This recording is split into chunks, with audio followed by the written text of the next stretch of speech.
பாஸ்கர் சொல்லுவான். ஆனால் இவனால எனக்கு கொள்ளையே இல்லை. சொன்ன அடுத்த 5 நிமிஷம் வந்து நிற்பான். பட ஐயோ அண்ணன் டீம்ல இந்த மாதிரி ஆகி வச்சுட்டேன். பத்தருவான்னா பதறுவான். இந்த மாதிரி ஆகி வச்சு என்ன பண்ணுவேன்.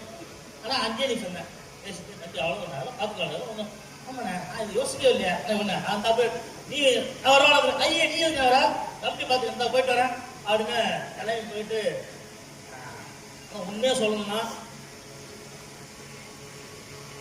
எந்த மீடியா இல்லை, இந்த மீடியா உங்க மீடியா எங்க மீடியா எல்லா மீடியாலையும் அவன் தான் டாப்பு.